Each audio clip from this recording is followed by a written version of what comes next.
Break के बाद एक बार फिर से आप सभी का सी न्यूज भारत में स्वागत है। सहारनपुर में किसान मजदूर संगठन के राष्ट्रीय अध्यक्ष ठाकुर पूरन सिंह ने किसानों और आम जनता से जुड़े विभिन्न मुद्दों को लेकर 2 जुलाई को प्रदेश व्यापी आंदोलन की घोषणा की है। उन्होंने कहा कि इस दिन प्रदेश के सभी जिलों में जिलाधिकारियों के माध्यम से विभिन्न विभागों से संबंधित समस्याओं को लेकर ज्ञापन सौंपा जाएगा। प्रेस वार्ता के दौरान ठाकुर पूरन सिंह ने बताया कि जिलाधिकारी की मौजूदगी में पशुपालन, प्रदूषण, बिजली, चकबंदी और भूमि अधिग्रहण जैसे अहम मुद्दों को प्रमुखता से उठाया जाएगा। उन्होंने आरोप लगाया कि भूमि अधिग्रहण के नाम पर किसानों की जमीन जबरन ली जा रही है, जिससे किसानों में असंतोष बढ़ रहा है। उन्होंने निजी स्कूलों की बढ़ती फीस और अस्पतालों में इलाज के नाम पर मरीजों से हो रही मनमानी वसूली पर भी सवाल उठाए। साथ ही उन्होंने कहा कि किसानों को यूरिया की उपलब्धता में भारी परेशानी का सामना करना पड़ रहा है। ठाकुर पूरन सिंह ने आरोप लगाया कि वर्तमान व्यवस्था में किसानों का लगातार शोषण हो रहा है। उन्होंने चेतावनी दी कि यदि इन समस्याओं का समाधान नहीं किया गया तो संगठन आगे और व्यापक आंदोलन करने को मजबूर होगा। उन्होंने कहा कि 2 जुलाई को होने वाला आंदोलन पूरे प्रदेश में किसानों, मजदूरों और आम जनता की आवाज को सरकार तक पहुंचाने का काम करेगा। पूरे प्रदेश में आने वाली 2 जुलाई को किसान मजदूर संगठन का प्रदेश व्यापी आंदोलन है। किसानों की विभिन्न समस्याओं को लेकर किसानों की समस्याएं, चाहे वो भूमि अधिग्रहण से संबंधित हो, चाहे वो यूरिया जैसी बड़ी किल्लत आज जो है उसकी समस्या हो, विभाग का भ्रष्टाचार हो, और भूमि अधिग्रहण के नाम पर जिस तरीके से किसानों की जमीन घुसती जा रही है वो एक बड़ा विषय है। काली, हिंडन और कृष्णा नदी, जिनके नाम पे हर साल एक मोटा बजट नमामि गंगे के नाम पे सरकार के द्वारा जारी करा जा, लेकिन आज तक न गंगा, न यमुना, न काली, न कृष्णा, न हिंडन। आज स्थिति यह है कि जो कभी जीवन दायिनी नदियां होती थी, आज वो हम लोगों को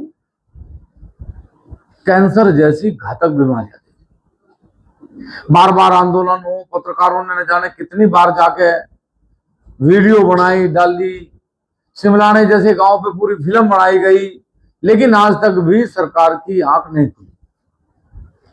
देखो, हम लोग न किसी सरकार के विरोधी हैं, न किसी नेता के विरोधी हैं, लेकिन हम लोग एक व्यवस्था के सिस्टम के विरोधी हैं, और वो विरोध हम हमेशा करते रहेंगे जब तक इस देश में राजगुरु सुखदेव भगत सिंह की विचारधारा, अशफाकुल्लाह खान की विचारधारा, सुभाष चंद्र बोस की विचारधारा जिंदा है।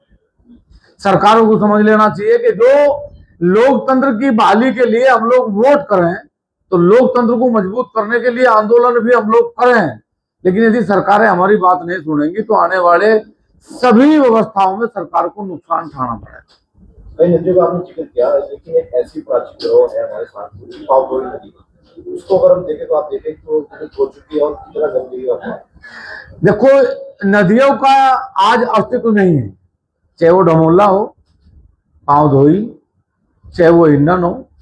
यदि आज ईमानदारी से आप उनका जाके सर्वे कराएं तो नदियां तो मर ही चुकी, आज उनमें पानी नहीं है।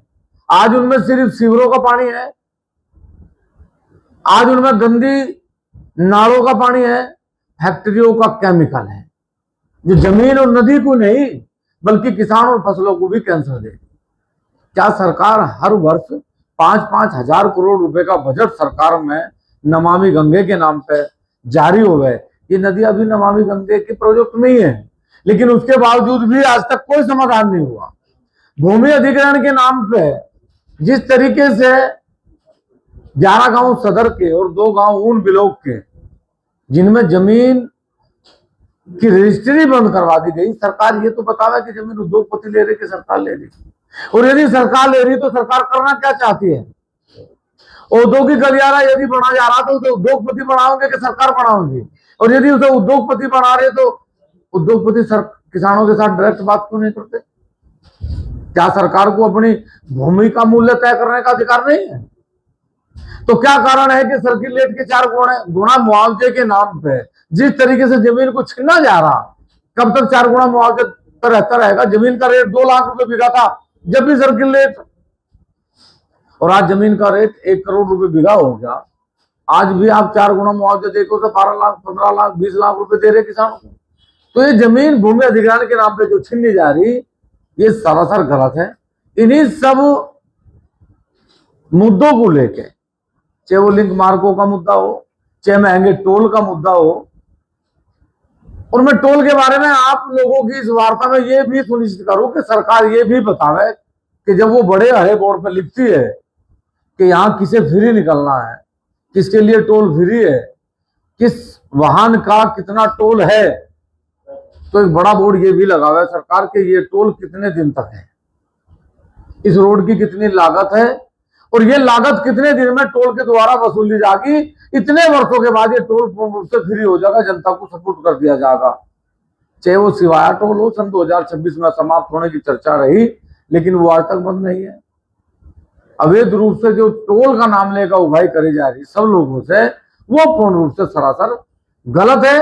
एक बोर्ड पे ये भी तय करा है, उसी एनएचआई पे एक बड़ा बोर्ड भी रखे जहां फास्ट टैग लिख कर है, वहां ये बताया कि इस टोल की अवधि इतने दिन तक है, इसकी एक्सपायरी डेट जब है, उसके बाद ये जनता को सुपुर्द कर दिया जाएगा। ये जो लूट है, टोल की लूट है, इसे भी सरकार कहीं ना कहीं समाप्त करे।